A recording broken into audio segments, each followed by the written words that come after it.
मध्य प्रदेश के खंडवा लोकसभा उपचुनाव को लेकर भारतीय जनता पार्टी लगातार बूथ स्तर पर कार्यकर्ता प्रचार और सभा के लिहाज से कहें तो फिलहाल कांग्रेस से बेहतर नजर आ रही है।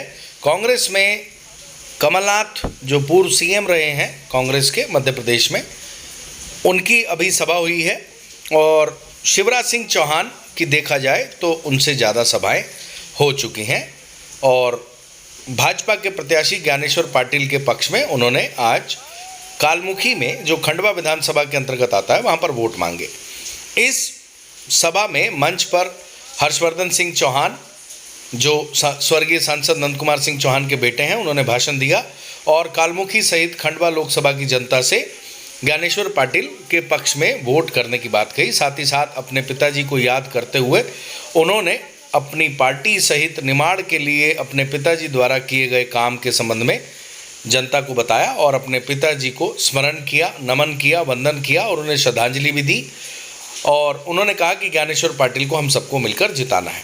इसके अलावा खंडवा के विधायक जिनकी विधानसभा में यह कार्यक्रम हो रहा था, देवेंद्र वर्मा, उन्होंने भी कालमुखी सहित आसपास के क्षेत्र की जनता से निवेदन किया कि ज्ञानेश्वर पाटिल जो भाजपा के उम्मीदवार हैं उनके पक्ष में वोट डालें। और उन्होंने कहा कि वैसे कालमुखी उनकी विधानसभा क्षेत्र का हिस्सा है, आसपास के लोग उन्हें हमेशा सपोर्ट करते हैं। भारतीय जनता पार्टी के प्रति आसपास के लोगों का काफ़ी विश्वास है और उन्हें यह विश्वास है कि इस बार भी जनता का विश्वास उनके साथ रहेगा। और उन्होंने अपील की कि वह ज्ञानेश्वर पाटिल के पक्ष में मतदान करें। शिवराज सिंह चौहान का जो भाषण हमेशा रहता है वही भाषण रहा। युवाओं के लिए उन्होंने बात कही, महिलाओं को लेकर बात की, कांग्रेस पर स्वाभाविक है निशाना साधा। उन्होंने कांग्रेस पर निशाना साधते हुए कहा कि कांग्रेस पार्टी बंटाधार पार्टी है, उनमें कोई भी लीडरशिप नहीं है, कोई भी लीडर नहीं है। वैसे सोनिया गांधी अध्यक्ष हैं, टेक्निकल तौर पे उन्हें निर्णय लेने चाहिए, लेकिन राहुल गांधी निर्णय लेते हैं। और आज की डेट में छत्तीसगढ़ में सरकार का बुरा हाल है, आपस में लड़ाई लड़ रहे हैं, पंजाब में आपस में लड़ाई लड़ रहे हैं, यही स्थिति राजस्थान में है। मध्य प्रदेश में 1.5 साल में ही कांग्रेस के विधायक उनसे नाराज़ हो गए कि काम धाम कुछ करते नहीं और आपस में खिचड़ी इतनी है कि उन्हें भाजपा में आना पड़ा। इस तरह की बातें उन्होंने मंच से कही। उन्होंने यह भी कहा कि किसानों के वह प्रिय हैं, वह हमेशा किसानों का सम्मान करते हैं, किसान के लिए जीते हैं, खुद किसान हैं और किसानों की फिक्र उनसे ज़्यादा कोई नहीं कर सकता। उन्होंने ये कहा कि किसान बिल्कुल भी चिंता ना करें, वह इस समय मध्य प्रदेश में आर्थिक संकट है परंतु किसानों के सम्मान में कोई भी कमी नहीं रहने देंगे। अगर आज के कुल मिलाकर सभी के भाषण पर बात करें तो कालमुखी क्षेत्र में सबसे ज़्यादा नंदू भैया पर बात की गई और सभी ने यह कहा कि नंद कुमार सिंह चौहान निमाड़ की राजनीति के भगवान थे और वह सभी उन्हें नमन करते हैं, उन्हें मिस करते हैं। और शिवराज सिंह चौहान ने कहा कि स्वर्गीय सांसद नंद कुमार सिंह चौहान के जो अधूरे काम हैं उसमें कोई कमी नहीं आने दी जाएगी। और उन्होंने यहाँ तक कहा कि ज्ञानेश्वर पाटिल उन्हीं के सानिध्य में नेता बने हैं, उन्हीं के सानिध्य में उन्होंने काम किया है और उन्हें सभी को मजबूत करना है। अगर वह ज्ञानेश्वर पाटिल को सपोर्ट करते हैं तो यह नंदू भैया को सच्ची श्रद्धांजलि होगी और उनका वोट नंदू भैया को ही एक तरह से जाएगा। उन्होंने कहा कि पिछली बार से ज़्यादा वोटों से इस बार बीजेपी को जिताना है, इस तरह की अपील उन्होंने की। और जो उन्होंने भाषण दिए उसमें उन्होंने अन्नपूर्णा योजना, आयुष्मान योजना, पीएम आवास, बच्चों के लिए योजनाएं, किसानों के लिए योजनाएं सहित जो युवाओं के लिए पढ़ाई की योजनाएं, छात्रवृत्ति की योजनाएं, सभी का जिक्र किया जैसा वो हमेशा करते। अगर बात एनालिसिस की करें तो आज की डेट में भाजपा के अंदर जो कहा जा रहा था कि अंदरूनी विरोध है, स्वर्गीय सांसद नंद कुमार सिंह चौहान के बेटे हर्षवर्धन सिंह चौहान नाराज हैं, राजपाल सिंह तोमर नाराज हैं। आपको बता दें राजपाल सिंह तोमर की भी बात सांसद टिकट के लिए चल रही थी और उनका नाम काफ़ी तेज़ी से आगे भी बढ़ रहा था। जब उन्हें टिकट नहीं मिला तो उनके समर्थक नाराज़ थे, लेकिन आज वह मंच पर आए और शिवराज सिंह चौहान के साथ बातचीत करते हुए नजर आए और कुल मिलाकर उनकी वह आज मंच पर आने से ये माना जा रहा है कि उनकी नाराज़गी दूर हो गई है। अर्चना चिटनिस पहले ही प्रचार शुरू कर चुकी हैं। देखा जाए तो भाजपा के ज़्यादातर दावेदार इस समय ज्ञानेश्वर पाटिल के पक्ष में प्रचार प्रसार और मेहनत करते हुए दिखाई दे रहे हैं। वहीं अगर बात दूसरी तरफ कांग्रेस की करें तो अगली अपलोड में हम आपको बताएंगे कि आज की डेट में कांग्रेस की क्या स्थिति है। परंतु भाजपा की बात करें तो भाजपा में ज़मीनी स्तर पर कांग्रेस के मुकाबले ज़्यादा बेहतर काम होता दिखाई दे रहा है। ऐसा हमारे जो स्थानीय जनप्रतिनिधि हैं, स्थानीय हमारे प्रतिनिधि हैं, माफ़ कीजिएगा, वो हमें रिपोर्ट भेज रहे हैं।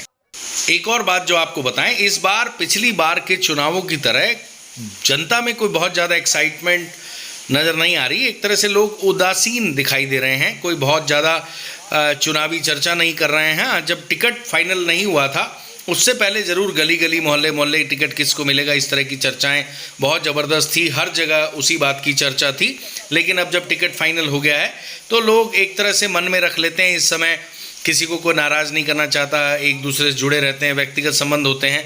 राजनीति में अक्सर देखा जाता है कि लोगों के व्यक्तिगत संबंध भी कई बार खराब होने लगते हैं और मन मुटाव की स्थिति निर्मित हो जाती है। इसलिए पिछले कुछ चुनाव से यह देखा जा रहा है कि लोग चुनाव से पहले जब उन्हें मतदान करना होता है उससे पहले अपना वोट किसे देंगे वो डिसाइड कर लेते हैं, लेकिन वह चुप हो जाते हैं और कम से कम राजनीतिक विषयों पर बात करते हैं और अपना मन बना चुके होते हैं। आखिरी में जब रिजल्ट आता है तो पता लग जाता है कि जनता का मूड किस तरफ था। लेकिन फिलहाल अगर बात करें तो चुनाव को लेकर कोई बहुत ज़्यादा एक्साइटमेंट ज़मीन पर नज़र नहीं आ रही।